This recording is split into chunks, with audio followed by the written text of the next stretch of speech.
Bien, regresamos entonces con la mesa de conversación sobre la reforma constitucional. Estamos con los congresistas Omar Chejade y Javier Velázquez Quesquén.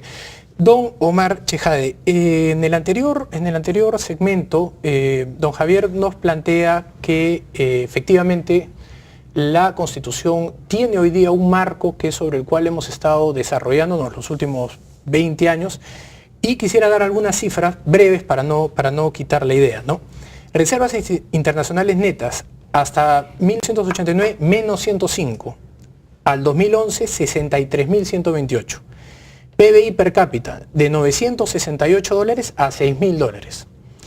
Crecimiento del PBI de menos 11 a un promedio de 6.9. Y la inflación promedio de 1.187 promedio a 2.5. Cuando estuvo don Alberto Borea dijo, y está grabado, que esta propuesta tiene también un fondo ideológico. Entonces mi pregunta va por el lado de qué es lo que le conviene al país. Hacer un debate, un retroceso por un tema estrictamente ideológico contra lo que está generando la reducción de la pobreza de 54% a 27% y todos los beneficios que estamos viendo los peruanos. Yo creo que hay que aclarar las cosas, ¿no? Yo creo primeramente que no es un retroceso económico, ni mucho menos político. Tampoco estoy defendiendo el proyecto de Borea y Arriestra. Evidentemente es un proyecto y como parte de la Comisión de Constitución como Javier, estamos en la obligación, no en la cortesía, en la obligación de escucharlos, en la obligación legal y jurídica. Duda. Eso va a pasar. Pues una iniciativa además ciudadana, además de 60.000 firmas, ¿no? Entonces hay que escucharlo. Pero creo que lo importante de este proyecto es abrir el debate para que mañana más tarde no vengan ideologías, como tú dices, extremistas, no quiero poner nombres, ya todos los conocemos, en que vengan a tratar de imponer una constitución, en ese momento sí, con mucho tufillo ideológico, extremista, revolucionario, y que quiera cambiar los segmentos del país y que sea el verdadero antisistema. Eso queremos evitar con este debate. En ese deseo, para evitar ese debate, que igual se va a dar, como usted bien ha dicho, esto es algo que ya pasó por 60.000 firmas, esto ha entrado al Congreso y tiene que seguir un debate, sí, ese es el Estado de Derecho. Mi pregunta va por lo que usted acaba de mencionar. Durante los últimos 20 años, tal vez desde justamente el cambio constitucional de Fujimori, lo que hemos visto en América Latina son gobiernos que han perpetuado una ideología en base justamente a cambios constitucionales. Venezuela, Bolivia, Ecuador, Nicaragua. Me podría quedar acá un buen rato discutiendo sobre otros países que han hecho cambios y reformas parciales, pero que también han generado escozor, por decirlo de una manera, en el desarrollo. ¿No se abre la puerta a eso con este cambio constitucional en un gobierno que, más allá de que no ha ido por la gran transformación como el documento ese original, hoja de ruta también, tiene, ¿no? Por eso, que no ha ido por la gran transformación, sí tiene por lo menos 8 años de historia política con una narrativa que recurre, por ejemplo, a que la democracia en el Perú no está bien establecida y, bueno, todo el paquete de reformas que usted ya debe conocer mejor que yo. Lo que muchas veces nos quieren vender es que la Constitución de 79 nos trajo atraso, nos trajo división económica, división política y, por supuesto, nos quedamos hundidos, ¿no es cierto? Porque el Estado era promotor, fomentaba la economía, había un rol subsidiario del Estado, no recortado como hoy el día de hoy, ¿verdad?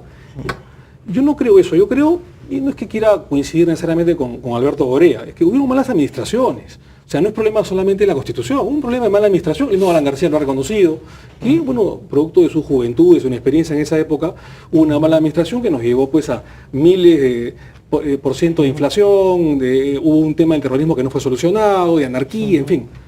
No estoy discutiendo, digamos, el carácter democrático del presidente García y que su segundo gobierno fue mucho mejor, en el que tuvimos a un premier como Javier Velázquez.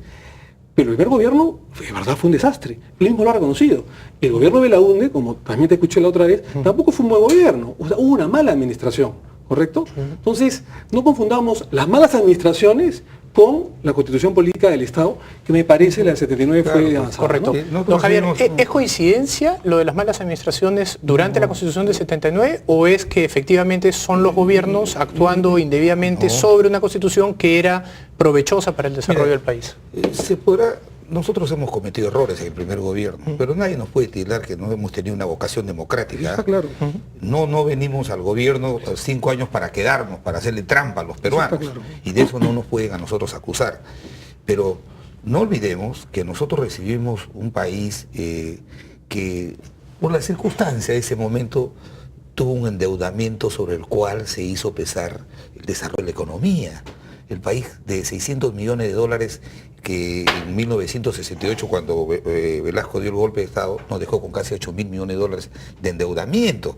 Entonces, no es que el expresidente Belaúnde nos dejó la panacea, la inflación que nos dejó era de 200%, el terrorismo arranca el 18 de mayo de 1980, o sea, no le voy a echar la culpa a nadie, pero yo creo que los países ubican o encausan la viabilidad y el progreso de sus sociedades dentro del marco de su orden constitucional. O sea, si no es tan trascendente e importante, si es más importante un gobierno, entonces ¿por qué hay la preocupación de hacer una reforma total de Constitución y venderle a los peruanos que si no reformamos totalmente la Constitución, esto tiene que ver, oigan, nadie mejor que nosotros los apristas defendemos la Constitución de Haya de la Torre, que fue inspirada con buena fe por los constituyentes para un escenario que era de hace 2 décadas. Entonces, lo que tenemos que entender, y yo le voy a regalar a Omar el libro que acaba de publicar Alan García, 90 años de aprismo, hay apristas mucho que hacer. Nosotros reconocemos nuestros errores ahí, el sectarismo. Hoy día hay una clase media de 6 millones de peruanos emergentes que son escépticos, que son pragmáticos, que no creen en la clase política. Entonces yo creo que ¿cómo podemos afirmar los grandes cambios que hoy día vive el país? Afirmarlos generando institucionalidad. Falta la gran reforma política que acompaña la reforma económica. Cuando Omar habla de que hay que evaluar el rol subsidiario del Estado, está consagrado en la Constitución. Pero con límites, Lo que sucede no es los límites. ¿Sabes cómo? No, una cosa es límite, otra cosa es control. Lo que permite la Constitución es que si el Estado quiere participar en una actividad económica, tiene que enviar su proyecto de ley al Congreso que es el soberano, para que pueda evaluar la conveniencia de si esa actividad económica no solamente le genera una rentabilidad al Estado, sino eso es algo que se ha debatido mucho. Los propulsores del cambio justamente advierten que con esta Constitución se le pone una traba al Estado para desarrollarse. Bueno, más allá de que sea bueno o malo. En observador del Estado, meramente un observador, ¿no? Usted tiene... Sí, la Constitución del 93 dice lo siguiente: solo autorizado por ley expresa, el Estado puede realizar subsidiariamente actividad empresarial directa o indirecta por razón de alto interés público o de manifiesta conveniencia nacional. Son 2 requisitos. Solo dice por ley expresa. Es difícil ponerse de acuerdo en el Congreso. Y 2, que se tiene que demostrar el interés público o manifiesta conveniencia nacional. Pero incluso no hubiera sido mejor eliminar la capacidad del Estado de participar en la economía desde la experiencia que tuvo el Estado peruano como empresario entre 1968 y 1999. Generaron pérdidas que equivaldrían a que el Perú en 1990 hubiera comprado la Sony Corporation. Nosotros no queremos un Estado elefantiásico, ni que hayan las empresas públicas que había en la década del 70, 80, por supuesto que no. Y alentamos, ¿quién le pone límite? Y además alentamos la inversión privada, por supuesto que sí, ni locos que fuéramos, hemos avanzado bastante, creo yo. Pero convertir al Estado en un mero observador tampoco. Yo te pongo un ejemplo. Por ejemplo, el aeropuerto del Cusco. En el aeropuerto del Cusco, si queremos construir otro aeropuerto, o sea, construir trincheros, van a venir 10, 20, 30 empresas a construir otro nuevo aeropuerto, porque el Cusco evidentemente es una zona turística. Si queremos nosotros invertir otro aeropuerto en Huancavelica, o un aeropuerto, por ejemplo, en Huánuco, que es tan peligroso, ¿tú crees que la empresa privada va a invertir? Es ahí donde el Estado debe entrar, ¿no es cierto? Solamente en los casos donde, por necesidad pública o por lo que fuera, el Estado tiene que invertir por un tema de inclusión social, ¿no? Es que ya no hay necesidad pública. La Constitución habla de un alto interés nacional. Y qué mejor que este control que la Constitución le impone al Poder Ejecutivo cuando quiere desarrollar una actividad económica. ¿Cómo no?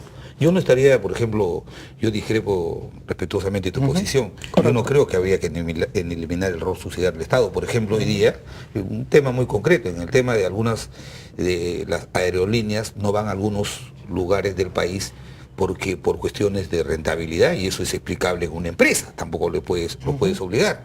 Entonces ahí creo que discutiendo una norma en el Parlamento se puede autorizar que el Estado pueda intervenir supletoriamente.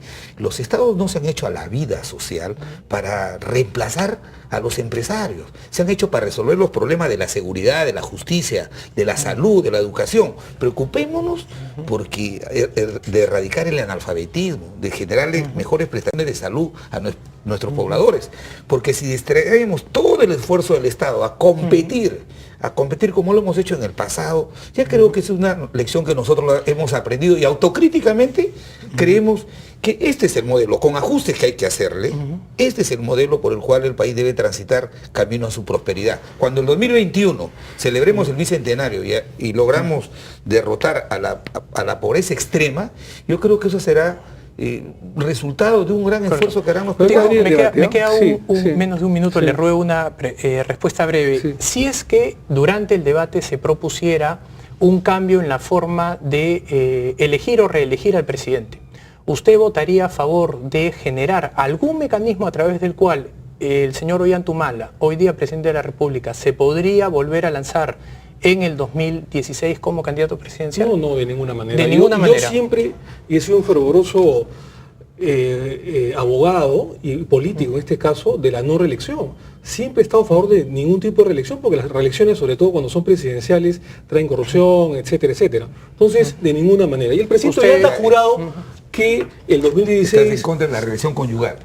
Ese término no existe. Y a mí me sorprende, Javier, que tú, que eres un buen abogado, y Alan García, que es un gran abogado también, y además político, hable de un término que no existe en la Constitución. Correcto. No existe reelección conyugal. En el caso que se presente alguna figura, ¿usted qué haría en ese caso? Votaría, ¿Renunciaría ante la bancada? Sí, ¿Presentaría pero como un gran demócrata? ¿Usted renunciaría a la bancada? Por supuesto que sí, Correcto. pero esa opción no se va a dar. Porque el presidente Ollanta ha jurado que él va a gobernar del 2011 al 2016.